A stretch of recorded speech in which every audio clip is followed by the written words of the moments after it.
ചുറ്റുമുള്ള ഒരുപാട് പേര് ഇങ്ങനെ പ്രശ്നം ഉണ്ടാക്കിയിട്ടോ അല്ലെങ്കിൽ എന്നെപ്പറ്റി അപവാദം പറഞ്ഞെങ്കിലും പോലും ഞാൻ പതറാതെ നിന്ന് ഇപ്പോഴും ഞാൻ പതറിയില്ല. പക്ഷെ കുറച്ച് ദിവസമായിട്ട് ഈ അസുഖം ശാരീരികമായിട്ടുള്ള അസ്വസ്ഥത കൊണ്ടായിരിക്കണം, ഉറക്കമില്ല. അപ്പം ജസ്റ്റ് ഇപ്പോൾ ഉറക്കത്തിന് ജസ്റ്റ് ചെറിയ ടാബ്ലറ്റ് കഴിക്കുന്നുണ്ട്, വലിയ കൂടിയതൊന്നുമല്ല. ഓക്കെ, ഉറക്കമില്ലാത്ത രാത്രികളാണ്. ഇനി അങ്ങോട്ട് കീമോ കാര്യങ്ങൾ സ്റ്റാർട്ട് ചെയ്ത് കഴിഞ്ഞാൽ തന്നെ ശരീരത്തിന് ഒരുപാട് വേദനകൾ ഉണ്ടാവും. ഇതൊക്കെ കണ്ടു മനസ്സിലാക്കിയ ഒരു വ്യക്തി തന്നെയാണ് ഞാൻ. കാരണം എൻ്റെ ഫാമിലിയിലൊക്കെ ഈ അസുഖം ഒരുപാട് ആളുകൾക്ക് വന്നിട്ടുണ്ട്. ഈ അസുഖം ഇന്ന ആൾക്ക് മാത്രമേ വരുമെന്ന് നിർബന്ധമൊന്നുമില്ല, ആർക്കും വരാം. ഇന്ന അസുഖം എന്നല്ല, ഏതൊരു അസുഖവും. ഇപ്പൊ ഈ വീട് ചെയ്തുകൊണ്ടിരിക്കുകയാണ് ഞാനല്ലേ, ഈ വീട് ചിലപ്പോൾ നിങ്ങളുടെ മുന്നിൽ എത്തിക്കാൻ പോലും ചിലപ്പോൾ എനിക്ക് കഴിയാത്ത അവസ്ഥ പോലും വന്നേക്കാം. അത്രക്ക് മാരകമായിട്ടുള്ള അസുഖങ്ങളുണ്ട് അല്ലേ. ഇപ്പൊ എല്ലാവരും രേണുവെ ചേർത്ത് വെച്ചുകൊണ്ട് തന്നെയാണ് ഇരിക്കുന്നത്, അതിൽ തർക്കമില്ലാത്ത കാര്യമാണ്. കുറെ ആളുകൾ ഇത്രയും നാൾ രേണുവിനെ ക്രൂശിച്ചിരുന്നു, ഒറ്റയടിക്ക് തിരിഞ്ഞ് രേണുവിനെ ഭയങ്കരമായിട്ട് സപ്പോർട്ട് ചെയ്യുന്ന കാണുന്നുണ്ട്. അതായത് അവർ ഇത്രയും നാൾ ചെയ്തിരുന്നൊക്കെ തെറ്റായിട്ട് അവർക്ക് തോന്നുന്നു എന്നുള്ളതാണ്. എനിക്കിതുവരെ തോന്നിയിട്ടില്ല കേട്ടോ. പിന്നെ എന്നെ കുറിച്ച് അപവാദങ്ങൾ, ഇല്ലാ കഥകൾ പറഞ്ഞിരുന്നു എന്നൊക്കെ പറയുന്നുണ്ട്. പാസ്റ്റിലേക്ക് എന്തായാലും രേണുസുദ്ധി തിരിഞ്ഞു നോക്കരുത്.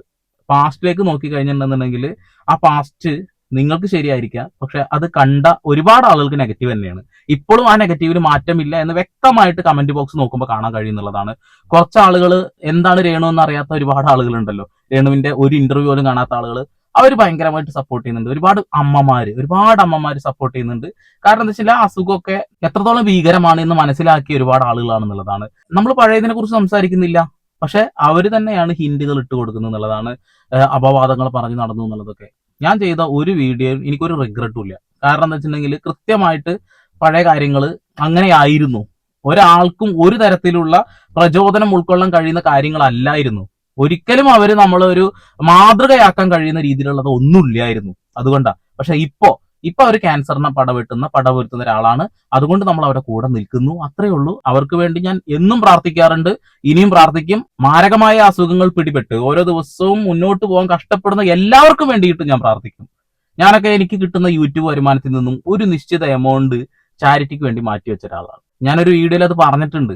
യത്തീമായ 2 കുട്ടികളെ പഠിപ്പിച്ചുകൊണ്ടിരിക്കുന്നുണ്ട്, നമ്മളെ കൊണ്ട് കഴിയുന്നത് ചെയ്യുന്നുണ്ടോ. പക്ഷെ ഞാൻ ഇത്രയും നാളായിട്ടും ഒരു സെലിബ്രിറ്റിയെ സഹായിച്ചിട്ടില്ല കേട്ടോ. അത് വലിയൊരു സങ്കടമായിട്ട് എനിക്ക് ഇപ്പൊ തോന്നുന്നു. കാരണം കമന്റ് ബോക്സിൽ ചില ആളുകൾ കമന്റ് ചെയ്യാണ്, നീയൊക്കെ അതിൽ നിന്ന് ഉണ്ടാക്കിയ പൈസ കൊണ്ട് സഹായിക്കടാ എന്നുള്ളത്. എടാ, രേണുസുദ്ധിയെ സഹായിക്കാൻ ഒരുപാട് ആളുകൾ ഉണ്ടാവും. ഇപ്പൊ എന്തിനു പറയുന്നു, നമ്മുടെ ഒരു അൽത്ത് വ്ളോഗിനെ അറിയില്ല, അൽത്ത് വ്ളോഗൊക്കെ രേണുസുധിയിലെ സുധി എന്ന പേര് എടുത്ത് കളയടാ എന്നൊക്കെ പറഞ്ഞ് ബഹളം വെച്ചിരുന്ന വ്യക്തിയാണ് കേട്ടോ. ഒറ്റയടിക്ക് രേണുസുധിയെ കുറിച്ച് വീഡിയോ ചെയ്തൊക്കെ തെറ്റായി പോയി എന്ന രീതിയിലേക്ക് മാറ്റുന്നു എന്നുള്ളതാണ്. ഒരു അസുഖം വന്നു എന്ന് കരുതിക്കൊണ്ട് നമുക്ക് ഒരിക്കലും അവർ ആദ്യം ചെയ്തിരുന്ന കാര്യങ്ങൾ, നമുക്ക് തെറ്റായി തോന്നിയ കാര്യങ്ങൾ പിന്നീട് ശരിയായി മാറുന്നത് എങ്ങനെയാണെന്ന് എനിക്ക് മനസ്സിലാവുന്നില്ല. ഓക്കെ, നമുക്ക് എന്തായാലും രേണുസുധി കുറച്ച് കാര്യങ്ങൾ പറയുന്നുണ്ട്, അത് കേൾക്കാം. അതുപോലെ തന്നെ കിച്ചുവിനെ ഒരു കാര്യവും ഇല്ലാതെ ക്രൂശിക്കുന്നതും ഈ വീഡിയോയിൽ ഉണ്ട് എന്നുള്ളതാണ്. അതൊന്ന് കാണാം. പിന്നെ കഴിഞ്ഞ ദിവസം ഇന്നലെയാണോ ഞാൻ ഒരു പോസ്റ്റ് കണ്ട, ആദരാഞ്ജലികൾ എന്ന് പറയുന്നത്. ഇവരോടൊക്കെ എനിക്കൊന്നും പറയാനില്ല. കാരണം ഇവർ പണ്ടേ ശങ്കരൻ തെങ്ങിൽ എന്ന രീതിയിൽ അവർ വീണ്ടും വീണ്ടും അങ്ങനെ ഇട്ടുകൊണ്ടിരിക്കും. ഇനിയിപ്പോൾ ഞാൻ ശവപ്പെട്ടിക്കകത്ത് കിടക്കുന്ന ഫോട്ടോ വരെ ഇടും. അങ്ങനെയാണ് ആൾക്കാരെ വെച്ചിട്ട് അത് വരെ ഇടും. റെസ്റ്റ് ഇൻ പീസ് എന്നൊക്കെ പറഞ്ഞാണ് ഇട്ടേക്കുന്നത്. അത് ഏത് മകനാണോ ആ ഇട്ടേക്കുന്നതെങ്കിൽ ആ മകനോട് എനിക്ക് യാതൊരുവിധ പ്രശ്നമില്ല. കാരണം അവന്റെ റീച്ചിന് വേണ്ടിയിട്ട് അവൻ ചെയ്തതാണ്. മരണതുല്യമായ ഒരു രോഗം വന്ന റെസ്റ്റ് ഇൻ പീസ് എന്ന് ആദ്യമേ ഇടുന്ന മനുഷ്യരെ പറ്റി ഇതിനെയും കൂടുതൽ എനിക്കൊന്നും പറയാനില്ല, എൻ്റെ വ്ളോഗിലൂടെ പറയാനില്ല. കാരണം ഈ വ്ളോഗ് കാണുന്നവർക്കറിയാം എൻ്റെ അവസ്ഥ. തീർച്ചയായിട്ടും രേണുവിന്റെ രൂപത്തിൽ ഒരുപാട് മാറ്റങ്ങൾ വന്നിട്ടുണ്ട്, ശോഷിച്ചിട്ടുണ്ട്. ഈ കീമോ തുടങ്ങി കഴിഞ്ഞാൽ ഇങ്ങനെ തന്നെയാണ്, മുടി കൊഴിയാനുള്ള സാധ്യതകളുണ്ട്. എത്രയും പെട്ടെന്ന് അസുഖം മാറട്ടെ, അത് നമുക്ക് പ്രാർത്ഥിക്കാന്നുള്ളതാണ്. പിന്നെ ആദരാഞ്ജലികൾ, റെസ്റ്റ് ഇൻ പീസ്, ഇതൊക്കെ അയക്കുന്ന ആളുകൾ എന്താണ് നിങ്ങളുടെയൊക്കെ മനോവികാരം? നിന്റെ തള്ളക്കൊക്കെ ഈ അസുഖം വന്നു കഴിഞ്ഞാൽ നീ ഇത് തന്നെയാണോ പറയുക? അസുഖം വരുമ്പോഴത്തിന് ഒരാളെ നിങ്ങൾക്ക് അത്രമാത്രം കടിച്ചു കീറി കൊല്ലാനുള്ള ദേഷ്യം ഉണ്ടാവുമായിരിക്കുക. കാരണം കുറെ പ്രഹസനങ്ങൾ ഇഷ്ടപ്പെടാത്ത ആളുകളുണ്ടാവും, സബ്സ്ക്രിപ്ഷൻ വീഡിയോ കണ്ട് ഇഷ്ടപ്പെടാത്ത ആളുകളുണ്ടാവും. ഏത് ഭാഗത്താണോ അസുഖം വന്നത് അതേ ഭാഗം തന്നെ അത്യാവശ്യം എക്സ്പോസ് ചെയ്ത് കാണിച്ച് മുന്നോട്ട് വന്ന് നമ്മൾ കണ്ട് ഇഷ്ടപ്പെടാത്ത ആളുകളുണ്ടാവും. പക്ഷെ അതിനൊക്കെ അർത്ഥം ഒരാൾ നന്നാവാൻ വേണ്ടിയിട്ടാണ് നമ്മൾ എല്ലതും പറയാറല്ലേ. അയാളൊന്ന് അതിൽ നിന്ന് മാറിയാൽ മതി എന്ന് ചിന്തിച്ചിട്ടുണ്ട്. നമ്മളടക്കം വീഡിയോ ചെയ്ത് അങ്ങനെയാണ്. അതൊരു നല്ല മെസ്സേജുകളല്ല കൊടുത്തിരുന്നത്. അപ്പോൾ തീർച്ചയായിട്ടും നമ്മൾ അതൊന്ന് മാറിക്കിട്ടട്ടെ എന്ന് ആഗ്രഹിക്കുക. അല്ലാതെ അതിനർത്ഥം മരിച്ചു പോട്ടെ എന്നുള്ളതാണോ? ഒരിക്കലല്ല. ഒരാൾ മരിച്ചു പോകണം നമ്മൾ ആഗ്രഹിക്കുന്നില്ല. നമ്മുടെ ശത്രുക്കൾക്ക് പോലും ഇത്തരം അസുഖങ്ങൾ വരാൻ നമ്മൾ ആഗ്രഹിക്കുന്നില്ല. കാരണം അതൊക്കെ ഭീകരമായിട്ടുള്ള അവസ്ഥയാണെന്നുള്ളതാണ്. ഇതൊക്കെ വ്യക്തമായി നമുക്കറിയാം. അപ്പൊ ആ റെസ്റ്റ് ഇൻ പീസ് എന്നിട്ട ആളോട് എനിക്ക് ഒന്നേ പറയാനുള്ളൂ, നിന്റെ കുടുംബത്തിൽ ഇങ്ങനെ അസുഖം വരാതിരിക്കട്ടെ. രേണു അത് തന്നെ പറഞ്ഞത്, നിന്റെ കുടുംബത്തിലും ഇങ്ങനത്തെ ഒരു അസുഖം വരാതിരിക്കട്ടെ എന്നുള്ളത്. അല്ലെങ്കിൽ എൻ്റെ ചാനൽ നിങ്ങൾ ഓരോരുത്തർ സബ് ചെയ്യുന്നത് മൂലം എനിക്ക് ഈ ട്രീറ്റ്മെന്റിന് പൈസയൊക്കെ ആകുമെന്നാണ് എൻ്റെ വിശ്വാസം. തികയത്തില്ലെങ്കിൽ പോലും നിങ്ങളുടെ സബ് ഓരോരുത്തരുടെ സബ് എനിക്ക് ഓരോ ഹെൽപ്പ് ആയിക്കോട്ടെ. എനിക്ക് ഒരുപാട് നേരം ഇങ്ങനെ ഇരിക്കാൻ പറ്റത്തില്ല, പെടലി വേദനയാണ്. സോ എൻ്റെ ചാനൽ സബ്സ്ക്രൈബ് ചെയ്യുക, ലൈക്ക് ചെയ്യുക, ഷെയർ ചെയ്യുക, പ്രാർത്ഥിക്കുക. അവരിപ്പോൾ നിരന്തരമായിട്ട് അവരുടെ ചാനൽ വഴി ഈ കാര്യങ്ങൾ പറഞ്ഞുകൊണ്ടിരിക്കുന്നുണ്ട്. അവരുടെ ട്രീറ്റ്മെന്റുമായി ബന്ധപ്പെട്ടുള്ള അപ്ഡേഷൻസ് തന്നുകൊണ്ടിരിക്കുന്നത്. അതിൽ പറഞ്ഞൊരു വാക്കാണ് ഇപ്പൊ ഞാൻ ഇവിടെ ഇട്ടത്. എന്നെ സബ്സ്ക്രൈബ് ചെയ്യണം, അത്യാവശ്യം വ്യൂ തരണം, എനിക്ക് അതിൽ നിന്നൊരു വരുമാനം കിട്ടും, അതെനിക്ക് തികയില്ല ട്രീറ്റ്മെന്റിന് എന്നാ പറയുന്നത്. അത് തികയില്ല, മെഡിക്കൽ കോളേജിലാണ് അന്ന് ചികിത്സിക്കുന്നത്, നോക്കണം കേട്ടോ. ഓക്കെ, എന്നാലും അവർക്കത് പറയാനും ലക്ഷക്കണക്കിന് ആളുകൾ അത് കാണാനും ഉണ്ട് എന്നുള്ളതാണ്. തീർച്ചയായും ആരെങ്കിലും ഒക്കെ സഹായിക്കാതിരിക്കില്ല. സെലിബ്രിറ്റി ആയതുകൊണ്ട് തന്നെ പലയിടങ്ങളിൽ നിന്നും ഫണ്ട് വരാനുള്ള സാധ്യതകൾ 100%. 100%. ഒരുപാട് ആളുകൾ രംഗത്ത് വരും ചെയ്തു, ഞാൻ പണം കൊടുക്കാം എന്നൊക്കെ പറഞ്ഞുകൊണ്ട്. 24 കാണുന്നുണ്ടാവും, ലക്ഷ്മി നക്ഷത്ര കാണുന്നുണ്ടാവും.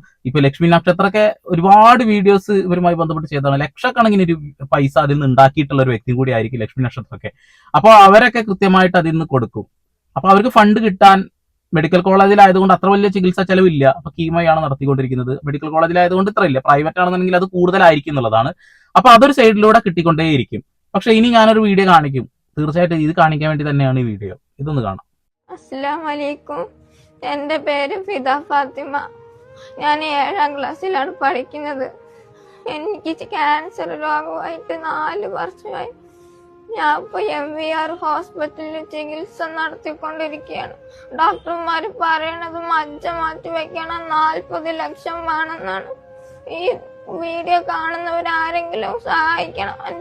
എൻ്റെ പേര് നിവ്യ എന്നാണ്. ഞാൻ 1 വർഷത്തോളമായി ക്യാൻസർ രോഗിയായിട്ട് ഇപ്പൊ ചികിത്സ മുടങ്ങിയിരിക്കുകയാണ്. മഞ്ചേരി ഒരു വാടക വീട്ടിലാണ് താമസിക്കുന്നത്. എൻ്റെ പേര് അഭിജിത്ത്. എനിക്ക് ക്യാൻസറാണ്. എൻ്റെ 2 കണ്ണിന് കാഴ്ച നഷ്ടപ്പെട്ടു. എനിക്ക് എൻ്റെ അമ്മനോട് ജീവിക്കണമെങ്കിൽ മറ്റു മാറ്റി വയ്ക്കണം എന്നാണ് പറയുന്നത്. ഇവർക്ക് വേണ്ടി സംസാരിക്കാൻ ആളില്ല, ഞാൻ സംസാരിക്കുകയാണ് ഇവർക്ക് വേണ്ടിയിട്ട്. ഇത് എനിക്കൊരു സബ്സ്ക്രൈബർ അയച്ചു തന്ന വീഡിയോസ് ആണ്. ആ 2 വീഡിയോ നിങ്ങൾ കണ്ടതായിരിക്കും. ഫസ്റ്റ് വീഡിയോ അത് ഇന്ന് രാവിലെ എനിക്ക് അയച്ചു തന്നതാണ്. ആ വീഡിയോ കിട്ടിയതോട് കൂടിയിട്ടാണ് എനിക്ക് ഈ വീഡിയോ റിയാക്ട് ചെയ്യണം തോന്നിയത്. അല്ലെങ്കിൽ ഞാൻ രേണുസുധിയുടെ ആ വീഡിയോ റിയാക്ട് ചെയ്യില്ല. രേണുസുധിയുടെ പേര് വെച്ചാൽ ആൾക്കാർ കാണാൻ വരും, ഉറപ്പുണ്ട് എനിക്ക്. അതുകൊണ്ട് തന്നെയാണ് രേണുസുധിയുടെ ആ ഒരു വീഡിയോ ഞാൻ അവര് എക്സ്പ്ലെയിൻ ചെയ്ത വീഡിയോസ് നമുക്ക് എടുത്ത് കൊണ്ടുവരേണ്ട ആവശ്യമില്ല. കാരണം നമ്മൾ തന്നെ പറഞ്ഞിട്ടുണ്ട് രേണുസുധിയുടെ അപ്ഡേഷൻസ് ചാനൽ വഴി കിട്ടും, അതിൽ നിന്ന് കിട്ടുന്ന വരുമാനം കൊണ്ട് ചികിത്സ നടത്തും എന്നുള്ളത് അല്ലെ. അപ്പൊ രേണുവിന് അങ്ങനെ ഒരു ചാനൽ ഉണ്ട്, അങ്ങനെ ഒരു പ്ലാറ്റ്ഫോം ഉണ്ട്, ഒരു സെലിബ്രിറ്റി സ്റ്റാറ്റസ് ഉണ്ട്. ഇപ്പൊ ഞാൻ കാണിച്ച +2 പഠിക്കുന്ന ഒരു പെൺകുട്ടിയിലെ അവരുടെ അവസ്ഥ കണ്ടില്ലേ നിങ്ങൾ? ആരാണുള്ളത്? ആ പയ്യന്റെ അവസ്ഥ കണ്ടില്ലേ? കണ്ണിന്റെ കാഴ്ച നഷ്ടപ്പെട്ടു എന്നുള്ളതാണ്. ആ ചേച്ചിയുടെ അവസ്ഥ കണ്ടില്ലേ? വാടക വീട്ടിലാണ് താമസിക്കുന്നത്. ആരോരുമില്ലാത്തവരെ താങ്ങി നിർത്താൻ ജനങ്ങള്, മനുഷ്യന്മാരുണ്ടാവും, ദൈവതുല്യരായ മനുഷ്യന്മാരുണ്ടാവും എന്ന് വിശ്വസിക്കുന്ന ഒരാളാണ് ഞാൻ. തീർച്ചയായിട്ടും ഈ വീഡിയോ ഒക്കെ കാണുന്ന അച്ചാൻസ് ഗോൾഡ് ഒക്കെ അവരെ സഹായിക്കുക തന്നെ ചെയ്യും. നമ്മളെ കൊണ്ടും കഴിയും അച്ചാൻസ് ഗോൾഡ് ആവാന്. സഹായിച്ചാൽ മതി ജനങ്ങളെ, അത് ചെയ്യാന്നുള്ളതാണ്. രേണുസുധി കൃത്യമായി പറഞ്ഞു അവരുടെ ചാനൽ വഴി നിങ്ങൾ സഹായിക്കണം എന്നുള്ളത്. 1,70,000 ആൾക്കാർ ഞാൻ ആ വീഡിയോ കാണുമ്പോൾ 1,70,000 ആൾക്കാർ കണ്ടിട്ടുണ്ട്. അതിലൊരു 70,000 ആൾക്കാർ സഹായിച്ചാൽ തന്നെ, 1 രൂപ വെച്ച് സഹായിച്ചാൽ തന്നെ 70,000 ഉറുപ്പിക കിട്ടിയില്ലേ അല്ലെ? ഓരോ ആൾക്കാർ 1 രൂപ വെച്ച് ചെയ്താൽ 1.70 കിട്ടിയില്ലേ? പക്ഷെ നേരെ തിരിച്ച് ഈ കുട്ടികൾക്ക് ആരെങ്കിലും ഈ ഒരു വീഡിയോ കാണുമ്പോൾ നോക്കിയിരിക്കുക, രേണുസുധിയുടെ പേരും ഫോട്ടോയും വെച്ചതുകൊണ്ട് മാത്രമേ ഇതൊന്നും നിങ്ങൾ കണ്ടത്, അല്ലെങ്കിൽ ആരെങ്കിലും കാണുമോ? ദയവ് ചെയ്ത് ആരോരുമില്ലാത്തവരെ സഹായിക്കാനാണ് നമ്മൾ ശ്രമിക്കേണ്ടത്, നമ്മൾ ശ്രദ്ധിക്കേണ്ടത്. അവർക്ക് കഴിയുമെങ്കിൽ നിങ്ങൾ എന്തെങ്കിലും കൊടുക്കുക എന്നുള്ളതാണ്. അത്രേ ഉള്ളൂ. ഇനി കിച്ചുമായി ബന്ധപ്പെട്ടുകൊണ്ട് നമ്മുടെ അൽത്തു വ്ളോഗ് പറഞ്ഞ കുറച്ച് കാര്യങ്ങളുണ്ട്, നിങ്ങൾ അതൊന്ന് കേൾക്കണം കേട്ടോ. ഇവൻ എന്തിന്റെ കേടാണെന്നൊരു പിടുത്തം കിട്ടുന്നില്ല. നിങ്ങൾ ഈ കാണുന്നത് കിച്ചു, അതായത് ചില ആൾക്കാരുടെ മുമ്പിൽ പോയി പറയുകയാണ്, നിങ്ങൾ എന്നെ ഫോളോ ചെയ്തിട്ടുണ്ടെങ്കിൽ നിങ്ങൾക്ക് 200 രൂപ തരാം, 1000 രൂപ തരാം എന്നൊക്കെ പറഞ്ഞിട്ട്. ഞാൻ കിച്ചുവിനോടൊരു കാര്യം പറയുകയാണ്, പൊന്നുമോനെ, അതായത് നിന്റെ വകയിലെങ്കിലും ഒരു അമ്മയാവുന്നുണ്ട് ഈ രേണു. അവർ ഹോസ്പിറ്റലിൽ മല്ലടിച്ച് കിടക്കുമ്പോൾ നീ ഈ പരിപാടി ചെയ്ത തെറ്റെന്നാണ് എൻ്റെ അഭിപ്രായം. നിന്റെ അഭിപ്രായം അത് തെറ്റാണെങ്കിൽ എൻ്റെ അഭിപ്രായം അത് ശരിയെന്നാണ്. അഭിപ്രായമാണല്ലോ പറയുന്നത്, അഭിപ്രായ സ്വാതന്ത്ര്യമാണല്ലോ പറയുന്നത്. ഒരു കാര്യം ചോദിച്ചോട്ടെ, നീയൊക്കെ പണ്ട് രേണുസുധയെ എന്ത് പറഞ്ഞിട്ടാണ് കുറ്റം പറഞ്ഞത്? ഞാൻ അടക്കമുള്ള ആളുകൾ എന്താ പറഞ്ഞത്? ഈ സബ്സ്ക്രിപ്ഷൻ വീഡിയോസ് നിന്റെ മക്കള് കാണും, അതൊക്കെ നാളെ നിന്നോട് അവർ ചോദ്യം ചെയ്യും, എന്ത് പ്രഹസനമാണ് കാണിക്കുന്നത്, ഇതൊന്ന് നിർത്തിക്കൂടെ? ചോദിച്ചിട്ടില്ല നീ? എന്തിനാണ് സുധിയുടെ പേര് അതിൽ വലിച്ചിഴക്കുന്നത്? അത് എടുത്തു കളഞ്ഞൂടെ? ചോദിച്ചില്ലേ നീ?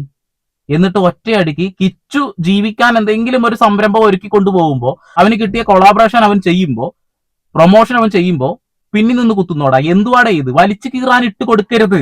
നീ രേണുവിനെ സപ്പോർട്ട് ചെയ്ത ഒരു കുഴപ്പമില്ല. എത്രയും നാള് നീ പറഞ്ഞ കാര്യങ്ങളൊക്കെ അങ്ങ് തള്ളി കളഞ്ഞിട്ട് ഞാൻ തെറ്റുപറ്റിയതാണെന്ന് പറഞ്ഞ് നീ മാറിക്കോ. പക്ഷെ ഇത് ഉളത്തരാ, ഇത് വലിയ ഉളത്തരാണ് മോനെ.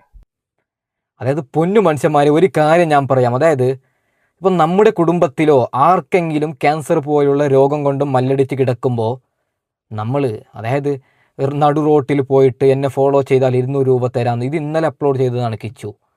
ഇത് തെറ്റല്ലേ? ഒരു തെറ്റല്ല എന്റെ പൊന്നു ബ്രോ. നിങ്ങൾ എന്താണ് ഈ അവസരവാദികളാവുന്നത്? ഒരു പിടുത്തം കിട്ടുന്നില്ല. നമ്മളാരും നമ്മുടെ മാതാപിതാക്കളെ മാറ്റി പറയാറില്ല. എന്റെ മാതാപിതാവ് ഇതാണ്, നാളെ അത് മാറ്റി പറയും. ഇല്ല, ഒരിക്കലും പറയാം. നിലപാട് എന്നൊരു സാധനം ഇല്ലെങ്കിൽ ഈ പരിപാടിക്ക് നിൽക്കരുത്. കാര്യമായിട്ട് പറയാം. രേണുവിന്റെ ഈ ഒരു അസുഖത്തിൽ നമുക്ക് എല്ലാവർക്കും ദുഃഖമുണ്ട്, അത് മാറണമെന്ന് ആഗ്രഹിക്കുന്നുണ്ട്. അതിനപ്പുറത്തേക്ക് അവർ ചെയ്ത പല കാര്യങ്ങളും അടിപൊളിയാണ് എന്ന് ഇന്ന് മാറ്റി പറയുന്നുണ്ടെന്നുണ്ടെങ്കിൽ അതിന് ഡബിൾ ഡൂഡ് സിൻഡ്രം എന്ന് പറയും. എനിക്ക് നേരെ പോലെ പറയാറില്ല അൽത്തോ, ഡബിൾ ഡൂഡ് സിൻഡ്രം എന്ന് ഞാൻ ഇപ്പൊ പറയുന്നുള്ളൂ. അവൻ അതിൽ നിന്ന് കിട്ടുന്ന വരുമാനം കൊണ്ട് രേണു സുധിയെ സഹായിക്കാനാണെങ്കിലോ നിങ്ങൾ എന്താ ചിന്തിക്കാത്തത്? അതിനിടയിൽ രേണുവിനെ പോയി കണ്ടില്ല. എടാ, നിങ്ങളൊക്കെ പറഞ്ഞനുസരിച്ചിട്ട് രേണു സുധിയെ പോയി അവൻ കാണണമെന്നാണ്. ഇപ്പൊ അവൻ കണ്ടിട്ടുണ്ടോ ഇല്ലയെന്ന് ആർക്കറിയാം? ആർക്കും അറിയില്ല. ബാക്കിയും കൂടി കേൾക്കാം. എന്തില്ലെങ്കിലും, അതായത് എന്തില്ലെങ്കിലും വകയിലെങ്കിലും ഒരു അമ്മയല്ലേ, ആ ഋത്തപ്പൻ്റെ ഏട്ടനല്ലേ. അപ്പോൾ കിച്ചു ഈ ചെയ്യുന്നത് തെറ്റെന്നാണ് കിച്ചുവിനോട് ഞാൻ പറയുന്നത്. സങ്കടമില്ലെങ്കിലും മോനെ അഭിനയിക്കാനെങ്കിലും പഠിക്ക്. സങ്കടമില്ലല്ലോ, അഭിനയിക്കാനെങ്കിലും പഠിക്ക്. അഭിനയിച്ച് കാണിക്കാനുള്ളതല്ല എന്റെ പൊന്നു ബ്രോ. അവൻ പെറ്റമ്മയല്ലെങ്കിലും പോറ്റമ്മയായിട്ട് തന്നെ കണ്ടിട്ടുണ്ടായിരുന്നത്. അവൻ സഹിക്കട്ട ഒരു വീഡിയോ, സോറി ഇനി ഞാൻ അതിലേക്ക് കടക്കുന്നില്ല. പിന്നെ നീ പറഞ്ഞല്ലോ എന്താണ് ഇത് തെറ്റാണ് എന്നുള്ളൊരു കാര്യം, നിർത്ത് മോനെ എന്നുള്ളത്. നീ പണ്ട് രേണുസുധീനോട് പറഞ്ഞ ഡയലോഗാണ് ഇതൊക്കെ, നിർത്ത് ഇത് എന്നൊക്കെ ഉള്ളത് അല്ലെ. അപ്പൊ രേണുസുധി പറഞ്ഞൊരു വാക്കെന്താ? എന്നാ നീ തിന്നാൻ കൊണ്ടുതാ എന്ന് പറഞ്ഞില്ലേ? നീ തിന്നാൻ കൊണ്ടുവാ. അന്ന് നിന്റെ വായിലൊക്കെ അമ്പഴങ്ങ പിഴുങ്ങി വെച്ചിരിക്കരുത്. അതേപോലെ ഇപ്പൊ ഇവൻ ചോദിക്കുക എന്നാ നീ താ എന്ന് പറഞ്ഞ എന്താ അവസ്ഥ? അവന് ചിലപ്പോൾ അതിൽ നിന്ന് കിട്ടുന്ന വരുമാനം അത് അവന്റെ കുടുംബത്തിന് വേണ്ടി തന്നെയല്ലേ ചെലവാക്കുക, അല്ലാതെ എന്താ ചെയ്യാൻ പോണത്? അപ്പൊ എഴുതാപ്പുറാണത്. എന്താടാ, വളരെ വളരെ തെറ്റ്, വളരെ വളരെ തെറ്റ് മോനെ. നീ കാണിക്കുന്നത് തെറ്റാണ്. കാരണം നമ്മുടെ കുടുംബത്തിൽ ഒരാൾക്ക് ഒരു ആപത്ത് വരുമ്പോൾ അവരെങ്ങനെയുള്ളവരാവട്ടെ, നമ്മുടെ വകയിലാണെങ്കിലും ഒരു ചെറിയൊരു ഫാമിലി ആണെങ്കിലും പൊന്നുമോനെ, നമ്മുടെ കുടുംബത്തിൽ ആർക്കെങ്കിലും ഇങ്ങനെ ഒരു അസുഖം വരുമ്പോൾ നമ്മളും ഒന്ന് ഈ രേണു ഇത് കണ്ടിട്ട് എന്താവും? രേണു ഇത് കണ്ടിട്ട് എന്താവും? പണ്ട് ഈ പയ്യന്മാർ ഇത് കണ്ടിട്ട് എന്താവുമെന്ന് ചില ആളുകൾ ചിന്തിച്ചിരുന്നെങ്കിൽ ഇപ്പൊ ഇത്ര നെഗറ്റീവ് ഉണ്ടായിരുന്നോ? ഇല്ലല്ലോ. ഇവിടെയുള്ള മുഴുവൻ ജനങ്ങൾ പറഞ്ഞില്ലേ മക്കള് നാളത് കാണും, നാളത് ചോദ്യം ചെയ്യുന്നുള്ളത്. അപ്പോ അത് കണ്ടില്ല. ഇവൻ ചെയ്ത് തെറ്റ് അല്ലേ? ഇവൻ തുണി ഉരിഞ്ഞിട്ട് എന്തെങ്കിലും കാണിക്കുന്നുണ്ടോ? ഇവൻ കൊളാബറേഷനും മറ്റു കാര്യങ്ങളൊക്കെ ചെയ്തിട്ട് ഫണ്ട് ഉണ്ടാക്കിക്കൊണ്ടിരിക്കുകയാണ്. അതൊക്കെ അവന്റെ അമ്മയ്ക്ക് തന്നെ ഉപകാരപ്പെടും, അവന്റെ ഋതപ്പിന് തന്നെ ഉപകാരപ്പെടും. ഒരാവശ്യമില്ലാതെ ഒരു ചെക്കനെ കരിവാരിത്തേക്ക് ഇട്ട് കൊടുക്കരുത്. രേണുവിന്റെ അസുഖം മാറണം എന്ന് പറയുന്നതിന്റെ കൂട്ടത്തിൽ കിച്ചു നശിച്ചു കാണണമെന്നാണ് നിങ്ങളൊക്കെ ആഗ്രഹിക്കുന്നത്. അവൻ പണിയെടുക്കട്ടെ, അവൻ പൈസ ഉണ്ടാക്കട്ടെ, അതൊക്കെ ആ കുടുംബത്തിന് ഉപകാരപ്പെടും. ഇത് വളരെ വളരെ തെറ്റാണ്. അതായത് നടു റോട്ടിൽ എന്നെ ഫോളോ ചെയ്താൽ 200 കൊടുക്കാം 300 കൊടുക്കാം എന്ന് പറഞ്ഞിട്ടാണ് പയ്യൻ നടക്കുന്നത്. ഇത് തെറ്റെന്നാണ് പൊന്നുമോനോട് പറയുകയാണ്.